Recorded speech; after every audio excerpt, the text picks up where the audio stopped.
जब हम दुनिया के सबसे बड़े गर्म रेगिस्तान सहारा के बारे में सोचते हैं तो जहन में क्या आता है? मीलों तक फैली रेत, है ना? लेकिन सोचिए, अगर इसी रेत के नीचे एक पूरी हरी भरी दुनिया दफन हो। आज हम उसी खोई हुई दुनिया के राज से पर्दा उठाने वाले हैं।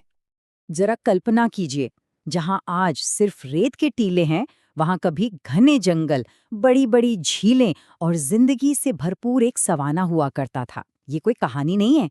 चलिए सहारा के इस अविश्वसनीय हरे भरे अतीत की दुनिया में चलते हैं। देखिए ये फर्क कितना जबरदस्त है।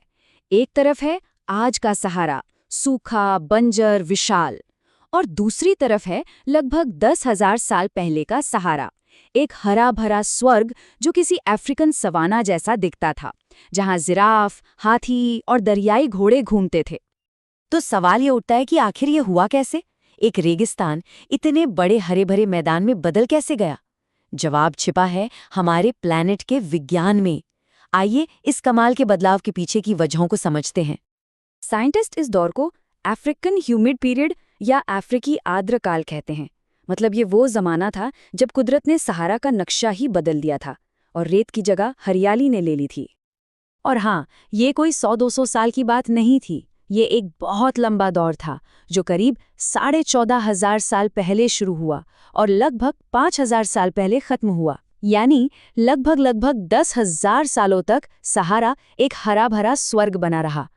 लेकिन हम इतने यकीन से ये सब कह कैसे सकते हैं? क्योंकि सबूत आज भी रेत के नीचे दबे हैं। सैटेलाइट तस्वीरों में सूखी नदियों के रास्ते साफ दिखते हैं। हमें बड़ी बड़ी झीलों के निशान मिले हैं और सबसे बड़ा सबूत, दरियाई घोड़े और मगरमच्छ जैसे जानवरों के जीवाश्म।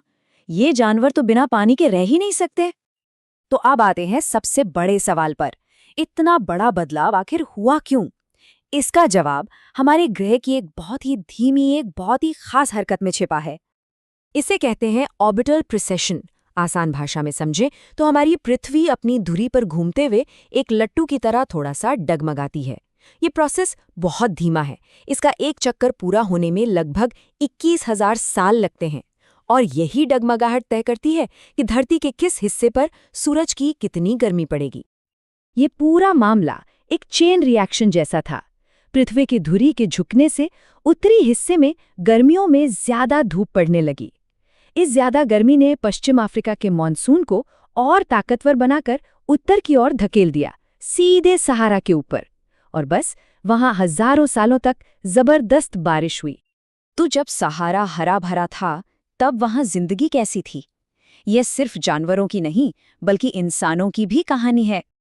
इसका सबसे बढ़िया सबूत हमें मिलता है चट्टानों पर बनी हजारों साल पुरानी कलाकृतियों में। ये तस्वीरें एक ऐसी दुनिया दिखाती हैं जहां लोग नदियों में तैर रहे हैं, मछली पकड़ रहे हैं, मवेशी चरा रहे हैं और जिराफ और शेर जैसे जंगली जानवरों के साथ रह रहे हैं।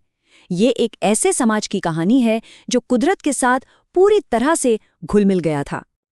और फिर एक ऐसी खोज हुई जिसने इतिहासकारों को भी हैरान कर दिया। ये खोज हुई दक्षिणी मिस्र की एक जगह नपटा प्लाया में।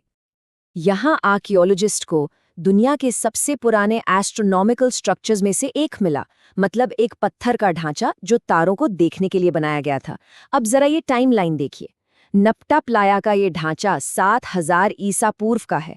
ये इंग्लैंड के मशहूर स्टोनहेंज से भी हजारों साल पुराना है। सोचिए, उस वक्त सहारा में रहने वाले लोग एस्ट्रोनॉमी में कितने आगे थे।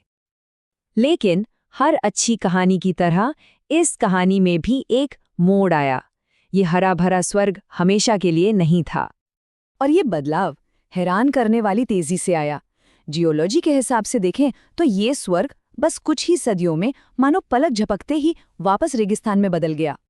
तो सवाल ये है कि आखिर ऐसा क्या हो गया कि ये हरी भरी दुनिया अचानक से गायब हो गई? इसकी सबसे बड़ी वजह वही थी जिसने इस स्वर्ग को बनाया था, पृथ्वी की धुरी का झुकाव। जैसे ही वो साइकिल आगे बढ़ा, मॉनसून कमजोर पड़ गया और बारिश रुक गई। हालांकि कुछ रिसर्चर्स ये भी मानते हैं कि शायद इंसानों ने भी इसमें एक छोटा रोल निभाया हो सकता है कि उनके मवेशियों ने बहुत ज्यादा चराई करके जमीन को तेजी से बंजर बनाने में मदद की हो। सहारा का हरा भरा दौर भले ही खत्म हो गया, लेकिन उसकी विरासत आज भी जिंदा है। और इसी विरासत ने मानव इतिहास की सबसे महान सभ्यताओं में से एक को जन्म दिया। तो जब बारिश रुक गई और जमीन रेगिस्तान बनने लगी तो वहां रहने वाले लोगों को एक नया घर ढूंढना पड़ा, और वो सब पानी के एक ही सबसे भरोसेमंद ठिकाने की ओर चल पड़े। और वो जीवन देने वाला स्रोत था नील नदी। ये सिर्फ एक माइग्रेशन नहीं था, ये ज्ञान और संस्कृति का एक संगम था। सहारा से आए ये लोग अपने साथ मवेशी पालने का हुनर, एक संगठित समाज बनाने का तरीका और शायद नप्ता प्लाया से मिला खगोल विज्ञान का ज्ञान भी लेकर आए। और यही वो नींव बनी जिस पर प्राचीन मिस्र की महान फ़ैरो सभ्यता खड़ी हुई। मतलब एक दुनिया का अंत दूसरी की एक शानदार शुरुआत बना। तो आखिर में ये सवाल हमारे लिए है, सहारा की कहानी हमें सिखाती है कि हमारी पृथ्वी का क्लाइमेट कितनी तेजी से और कितने नाटकीय ढंग से बदल सकता है। यह हमें सोचने पर मजबूर करता है कि अगर हमारे ग्रह का मिजाज एक बार इतनी तेजी से बदल चुका है तो क्या ऐसा दोबारा भी हो सकता है।